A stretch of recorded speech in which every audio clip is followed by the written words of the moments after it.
المشوار يا سرار للنهاية، فينا غيرة العباس صدق ما نطق الراس يا حامي الحمية. والله كربلاء وعاشور نفدي للحسين نحور برض الغابرية، فينا غيرة العباس. بسم الله الرحمن الرحيم. ولا تحسبن الذين قتلوا في سبيل الله أمواتا بل أحياء عند ربهم يرزقون. صدق الله العلي العظيم. احنا اجينا بهذا اليوم وكل يوم ان شاء الله نعزي اهل الشهيد، والشهيد ان شاء الله اخونا، وكل العراقيين اهلا ان شاء الله نعزيهم، وبنفس الوقت نهنيهم على الشهادة، وكل الشهداء ان شاء الله شهداء الحشد الشعبي المقدس. أبو محمد، أنت بحكم احتكاكك في عائلة محمود ولا كنت محتك بمحمود نفسه، يعني ممكن تحكي لنا عن هاي العائلة؟ والله هم عائلة كربلائية أصيلة، وناس متواضعين وعلى قد الحال، وكحالتهم المادية كل زينة يعني. وإحنا نقدم إيش ما نملك باسمنا وباسم اللواء، ولو كل اللي نقدمه قليل يعني، ما يشقل لك يعني، ما يجي ربع، لا والله 5% أو 1% مقابل دم الشهيد محمود. يعني بحكم مهمتك الإدارية أو الجهادية كنت تلتقي بمحمود؟ ما التقيت بمحمود؟ والله محمود بالنسبة لمحمود دائما بساحات القتال، نعم، هناك بالجناح العسكري.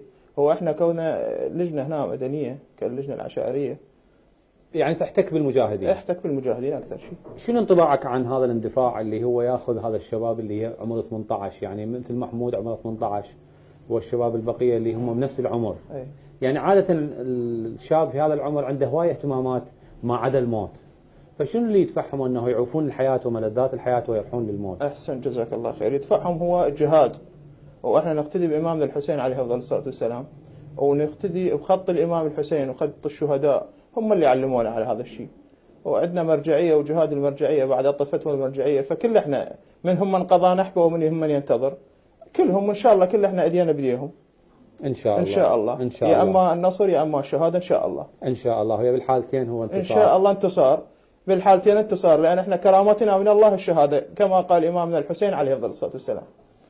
أبو محمد، يعني اكو بالفترة على طول فترات الانتصارات اللي حققها الحشد الشعبي بصورة عامة بكل فصائل المجاهدة، كل ما يكون هناك انتصار اكو في الجانب الاخر اكو هناك هجمة شرسة وقحة على الحشد الشعبي باتهامه بالطائفية واهتمامه بارتباطاته بدول أخرى.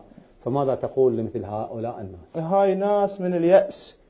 تعرف أنت الجهة المعادية من يأس شو يسوي؟ يقوم يحكي هذا الكلام، لأن كلام مال المؤيس مال آيس. وإحنا عندك علم بأن الحشد الشعبي المقدس وبين الجيش العراقي، عندك علم بانتصاراته، وإن شاء الله منتصرين عليهم ونلحرهم ببركة محمد وآل محمد. بدافع طائفي ولا بدافع مناطق؟ لا قال هذا الكلام، هذا كلام اللي يحكي هو طائفي. احنا نحكي لك لأن هم جاي يقاتلون بالمناطق السنية. لو شغلة طائفية احنا ما حد جانا الكربلاء ولا واحد جانا للنجف، ويخسون ما يوصلون، ولكن احنا جاي نقاتل دفاعا عن أخواتنا وعن أعراضنا من أهل السنة. وإحنا كما قال السيد المرجع السنة أنفسنا، واحنا وياهم ان شاء الله واحد، ما عندنا طائفيه. زين، انت كنت بحكم احتكاكك في المجاهدين باللواء كنت تشوف اكو تذمر من الشباب انه ليش تدزون البي جي، ليش تدزون بالعكس، هو عندهم دافع بان ما واحد يريد يسبق الثاني بالالتحاق. هذا يقول انا التحق، ذاك يريد يصعد، هذا يقول ليش تعوفون هنا، وهذا يقول صعدوني. فهم عندهم دافع، يردون يلتحقون، يردون يقاتلون، يردون يستشهدون. اكثر الناس جايه، اكثر الشباب يقول هاي الفتوى صار لها قرن ما جايه، فاحنا كنا منتظرين هاي الفتوى. احنا نريد نستشهد، دزونا وين ما دزونا للأنبار وين ما تردون. فهذا شرف إنه، ووسام وشهداء العراق كلهم إن شاء الله أخوتنا وأهلنا، ووسام إنه كل إحنا. كلمة أخيرة تقولها لعوائل الشهداء؟ كلمة أخيرة أقول هنيئا لعوائل الشهداء، هنيئا لهم هاي الشهادة، وما ينولها إلا ذو الحظ العظيم إن شاء الله. وباسمي وباسم وجهاء كربلاء وشيوخ كربلاء أشكر قناة بلاد الفضائية، وأشكركم أنتم وجهدكم هذا الطيب المخرج والكادر، وأشكرك أنت دكتور، وأشكركم جزيل الشكر.